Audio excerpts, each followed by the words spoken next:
Hola a todos, yo soy la doctora Berenice Cirigo Hernández, con especialidad de ginecología y obstetricia. Nos encontramos en el simposio de métodos anticonceptivos y el tema que vamos a tratar va a ser el dispositivo intrauterino. Este método es uno de los más comunes utilizados actualmente. Vamos a empezar pues viendo de cuáles son los componentes, cuáles son sus ventajas, desventajas, su eficacia, así como los riesgos y cuáles son las indicaciones para colocar este método.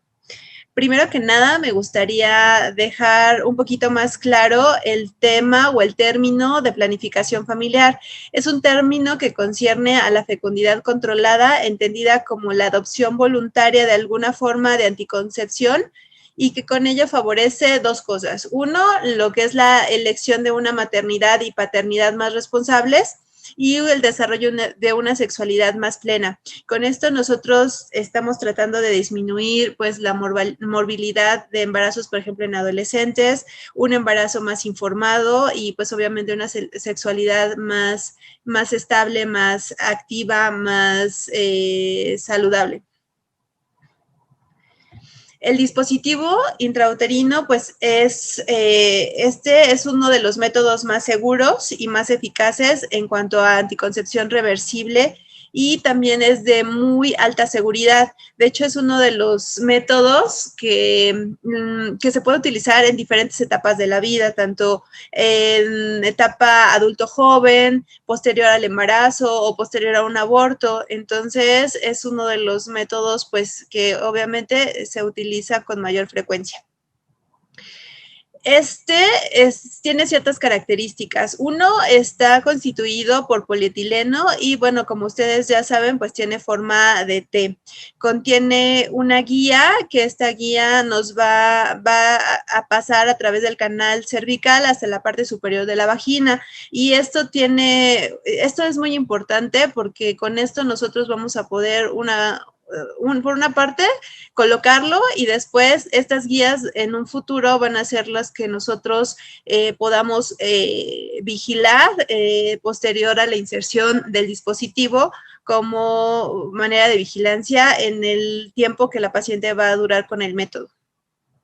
El componente activo del dispositivo va a consistir en 380 milímetros cuadrados de superficie de cable de cobre expuesto. Más adelante vamos a ver que no solamente existen dispositivos de cobre, sino también de plata o ya los que son actualmente, pues los de hormonal.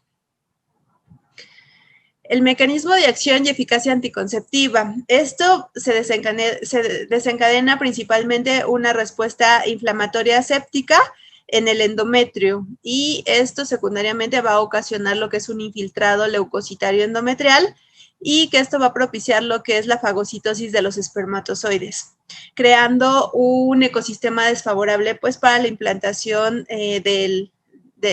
hablando de la fecundación. El DIU de cobre aporta a todo lo anterior el impacto bioquímico y morfológico del endometrio. ¿Qué significa esto? Que va a haber una mayor producción de prostaglandinas, interferencia del metabolismo del glucógeno y el aumento de estrógenos en la mucosa uterina. Con esto, los depósitos de cobre en el moco cervical producen de por sí una acción espermicida e impiden la capacitación espermática. Todos estos mecanismos pues favorecerán a lo que ya habíamos comentado, un ecosistema desfavorable para la fecundación o la implantación. El DIU que contiene progesterona, que era el que yo les comentaba, que pues es uno de los más actuales con los que contamos actualmente, y esto va a tener su mecanismo en cuanto a la inhibición de la capacitación espermática e implantatoria con una caducidad del endometrio o con una atrofia glandular, es decir, que el efecto hormonal va a producir un adelgazamiento en lo que es el endometrio y bueno, esto después vamos a ver que también tiene una acción en cuanto, por ejemplo, a la cantidad de sangrado que va a presentar la paciente. Entonces tiene ciertas pues ventajas y no nada más anticonceptivas. En el caso selectivo, por ejemplo, de Mirena, que es, bueno, este es ya hablando de una marca registrada, que es, hablando de un endoceptivo hormonal, se asocia por el paso de gestágenos sistémicos, un efecto pues antiovulatorio, es decir, que otro de los mecanismos de acciones de este anticonceptivo será pues impedir la ovulación. El dispositivo intrauterino lo vamos a clasificar en dos, que van a ser los inactivos o no medicados, que básicamente van a actuar como barrera, y los activos o medicados, que estos van a contener algún material que va a tener su mecanismo, como ya lo habíamos comentado, haciendo alguna inflamación aséptica, y estos, por ejemplo, nosotros los conocemos como el DIU de cobre, el de plata, o medicados, que es los que contienen un progestágeno. Aquí la cantidad de cobre va a oscilar dependiendo de cada dispositivo. Existen los que tienen una baja carga, que estamos hablando de 200 milímetros cuadrados, los de carga alta de 380, y los que se van a estar liberando diariamente se van a estar liberando diariamente entre 40 y 50 microgramos. En este gráfico que estamos observando, pues existe desde mucho tiempo atrás diferentes tipos de dispositivo, desde, por ejemplo, este que es el Asa Ellipse, que, bueno, como ustedes lo pueden ver, era un dispositivo que tenía esta forma como de serpiente. Actualmente, pues este tipo de dispositivo ya no existe en la actualidad. Y bueno, a partir de ahí, pues contamos con diferentes tipos de dispositivos donde se encuentra el material activo, por ejemplo, el cobre, y de diferentes formas. En realidad, pues todos tienen en general la forma de T, y por eso pues les llamamos T de cobre, ¿no? Pero ahora ya existen de diferentes materiales, hasta lo que se conoce hoy como los que tienen levonorgestrel, que en este sitio es donde contienen el hormonal y que se va liberando de una manera constante a través del tiempo. Aquí, por ejemplo, ya vamos a ver ya más específicamente lo que es el dispositivo de liberación prolongada, o que contiene hormonal. Igual tenemos la misma forma en T, generalmente mide 32 milímetros. En este sitio es donde contiene el hormonal, que es levonorgestrel en su mayoría. Y bueno, este va a contener lo que es un vástago vertical de aproximadamente 52 miligramos de levonorgestrel. Está constituido por polietileno, el componente activo es el levonorgestrel, y se van a liberar 20 microgramos por día de este componente. El sistema está recomendado durante 5 años para la paciente, y posteriormente pues su retiro. ¿Cuáles van a ser las contraindicaciones para que nosotros no lo coloquemos? Bueno, siempre antes de colocar cualquier método, siempre se debe de interrogar a la paciente, realizarle una historia clínica, pero dentro de las contraindicaciones para colocar este tipo de anticonceptivos, pues una es que descartemos un embarazo, dos, que la paciente no esté con alguna infección puerperal, es decir, después de algún embarazo o aborto, pues no tenga datos de infección. 3, sangrado transvaginal anormal no diagnosticado o malignidad del tracto genital. Entonces es muy importante pues interrogar a la paciente, hacerle una buena exploración física y determinar si en ese momento está con un sangrado, y si este sangrado no es de tipo catamenial o menstrual, pues obviamente descartar alguna patología de malignidad.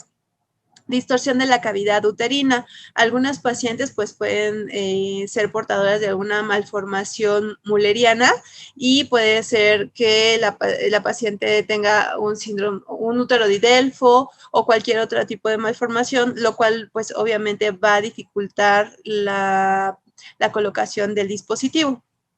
Infección de transmisión sexual o cervicitis purulenta activa. Si nosotros colocamos el dispositivo cuando una paciente tiene alguna infección, pues obviamente vamos a favorecer, uno, que tenga una mayor infección, o que esta infección pues sea pélvica o intrauterina, lo cual pues obviamente va a tener más complicaciones como absceso pélvico o enfermedad pélvica inflamatoria. bueno, ¿qué es lo que está a continuación? Una enfermedad pélvica inflamatoria. Cuando una paciente tiene esta patología, pues nosotros no podemos colocar el dispositivo porque favoreceríamos otras complicaciones. Y otro de los puntos, pues, es que la paciente sea alérgica a cualquiera de los componentes del DIU, por ejemplo, cobre, plata. Generalmente el hormonal es difícil que la paciente se asocie con alguna alergia, pero es importante preguntarlo. Hay que realizar un test preinserción. ¿Esto qué significa? La mayoría de las pacientes sanas no necesitan un test para poderles colocar el dispositivo. Generalmente nosotros lo único que sí preguntamos de manera muy intencionada, pues es si tiene algún dato de algún tipo de infección, por ejemplo, candidiasis, tricomoniasis, gonorrea o una vaginosis bacteriana, antes de nosotros colocar el dispositivo. ¿Cuál va a ser el mejor momento de la inserción del dispositivo? Bueno, la inserción se puede realizar en cualquier momento siempre y cuando se cuenten con las pruebas fidedignas de que la paciente no se encuentre embarazada. Digamos que ese es el primer o el principal indicación para que nosotros podamos colocarlo sin problema.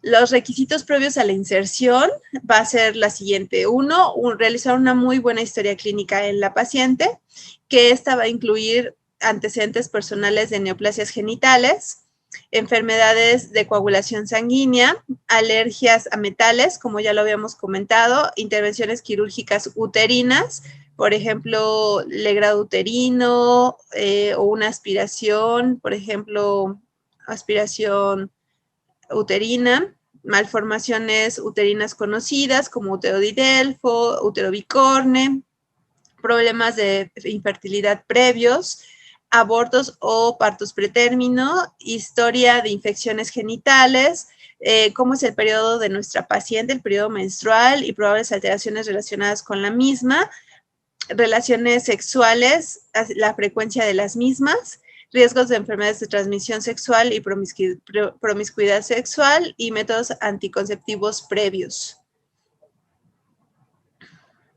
Es muy importante informar ampliamente al paciente de estos puntos. ¿Cuáles? Uno, que existen diferentes tipos de dispositivo y cuál va a ser el más conveniente de acuerdo a la paciente. Por ejemplo, la edad, las gestas que ha tenido la paciente, si ha tenido anteriormente o le han colocado anteriormente un dispositivo, el mecanismo de acción de los mismos, explicarle qué es lo que va a suceder con la colocación del dispositivo y qué es lo que va a suceder en el transcurso del tiempo, por ejemplo, sobre todo con el hormonal, cómo es que el hormonal va a actuar en su cuerpo. La eficacia anticonceptiva que va a tener y cuál va a ser el riesgo del embarazo. Siempre explicarle a la paciente que pues no existe un método anticonceptivo 100% efectivo y que todo método anticonceptivo tiene un riesgo o un porcentaje de embarazo. El momento de la inserción, cuando se va a colocar, las complicaciones peri y posinserción, explicarle cómo es que nosotros vamos a realizar el procedimiento y qué es lo que generalmente se presentaba. En este caso, por ejemplo, el dolor, que puede existir perforación uterina y posinserción, pues que obviamente puede existir un cierto dolor en los primeros días después de la colocación. Controles médicos posteriores, cómo va a ser la vigilancia de este método a lo largo del tiempo. Generalmente pues dura 5 años y cómo es que lo vamos a estar vigilando para que la eficacia continúe siendo adecuada. Aportar una hoja informativa de la paciente. Esto también es muy importante comentárselo a la paciente. Siempre antes de colocar cualquier método anticonceptivo se debe firmar un consentimiento informado donde pues se explique todos estos puntos que acabamos de mencionar y que la paciente haya entendido de forma clara todas las ventajas, desventajas y efectos secundarios del método. La inserción, ¿cómo va a ser la colocación de este método? Bueno, el mejor momento de la implantación del DIU es en los primeros días del ciclo durante la menstruación. ¿Por qué? Uno, pues porque teniendo la menstruación podemos asegurarnos de cierta manera que la paciente no esté embarazada. Dos, el canal endocervical se dilata y es mucho más fácil la aplicación del método. Generalmente se prefiere el segundo día, que es el día en que nosotros tenemos mayor cantidad de sangrado. Entonces eso es importante pues explicarlo, aunque pues en mucha literatura se dice que pues puedes colocarlo prácticamente en cualquier momento del ciclo. En la técnica para la realización es necesario tener en cuenta diversos aspectos como es la asepsia y el material estéril para poderlo colocar. Antes de nosotros colocar el método, pues debemos de contar con el material completo y obviamente pues igual a lo mejor un poco de ayuda del personal de enfermería. ¿Qué es lo que vamos a necesitar? Vamos a necesitar lo que es un espejo vaginal, una pinza POSI, que es para el pinzamiento del cérvix, y esto pues vamos a ver por qué es importante realizarlo, lo que es el histerómetro para ver el tamaño del útero, y bueno, la inserción del DIU en función del modelo elegido, de acuerdo al que la paciente elige, es como nosotros vamos a colocarlo. Tijeras para cortar los hilos fijadores a 2 centímetros del orificio cervical externo, entonces este va a ser nuestro material para poderlo colocar.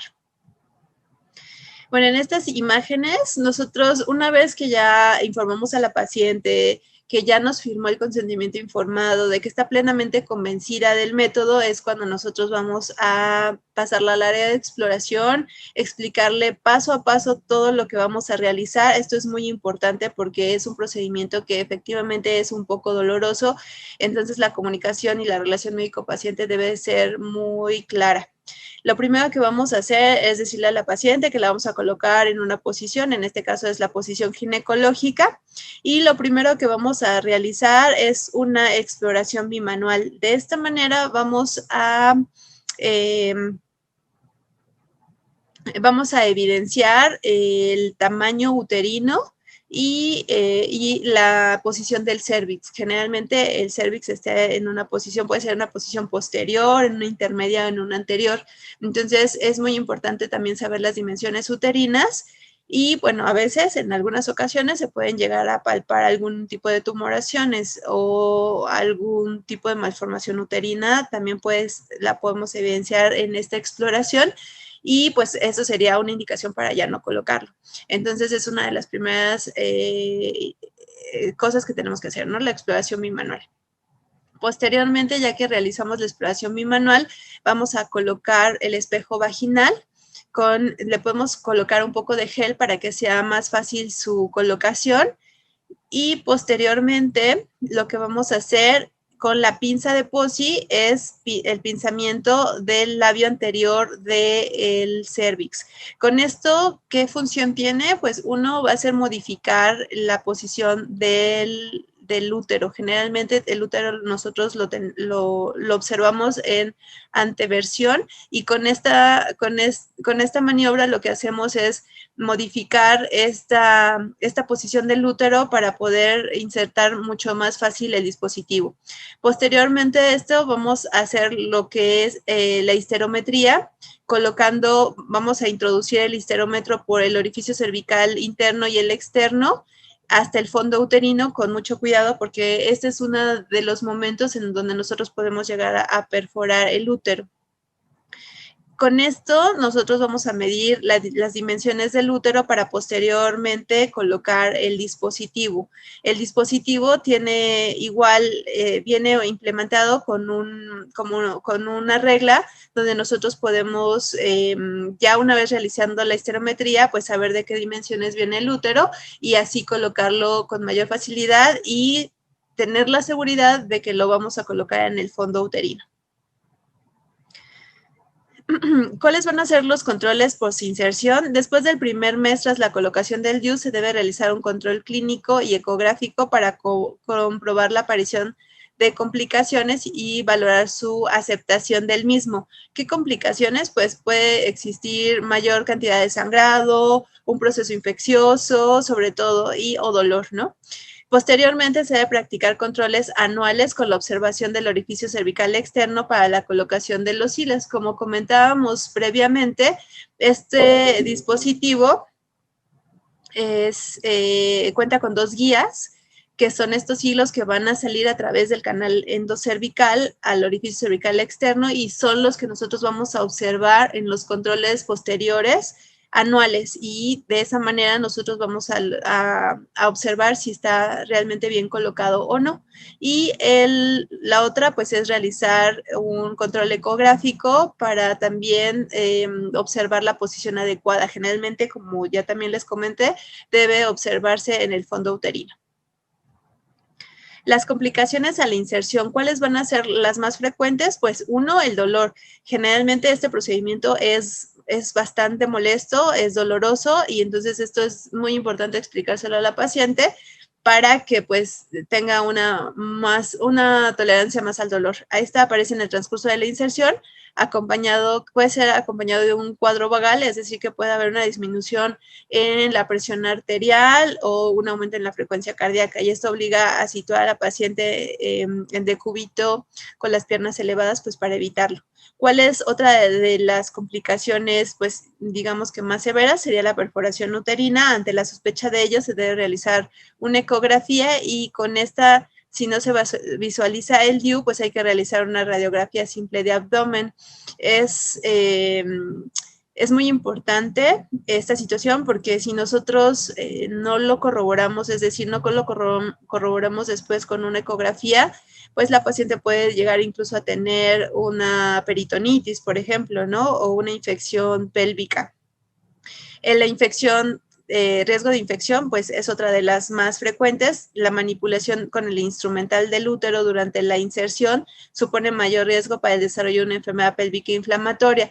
Al final de cuentas, pues es un procedimiento que se realiza en la paciente, y esta posibilidad va a existir, ¿no? Posteriormente la paciente puede referir flujo vaginal o dolor pélvico crónico, y nosotros pues tendríamos que realizar una exploración para corroborar que exista o no flujo vaginal y de qué características, para poder dar un tratamiento. Las complicaciones durante la evolución, bueno, pues puede ser que incluso después de que nosotros coloquemos el dispositivo, pues la paciente presente un embarazo. Este es en una frecuencia del 1 al 2%, y está indicado el intento de la extracción del DIU, y en el caso de que el embarazo continúe su evolución, es decir, nosotros podemos retirarlo. Obviamente, igual mencionarle a la paciente que puede presentar, ya una vez embarazada y retirando el dispositivo, pues una amenaza de aborto o incluso un aborto.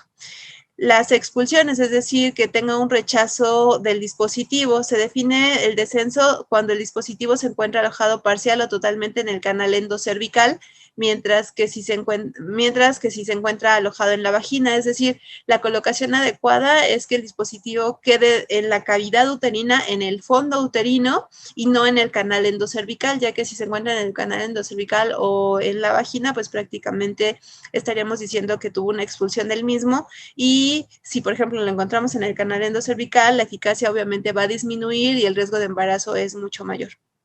Alteraciones menstruales también es otro de las complicaciones o de los efectos que pudiéramos llegar a encontrar en la paciente, y estas aparecen sobre todo hipermenorreas, que es un aumento en el sangrado menstrual, así como menorragias o hemorragias profusas. Es decir, que a pesar de que nosotros coloquemos este método, la paciente pueda presentar pues hemorragias en el transcurso del tiempo con el dispositivo. Y bueno, básicamente es todo. Espero que hayamos tocado los puntos más importantes, que tengan en cuenta siempre la comunicación con la paciente, que se le pueda dar una información precisa sobre las ventajas, desventajas del dispositivo. Es un muy buen método, es muy fácil la aplicación, la vigilancia igual es fácil, pero siempre pues existen sus desventajas, y bueno, explicárselas a la paciente es de manera muy importante. Eso es todo, muchísimas gracias.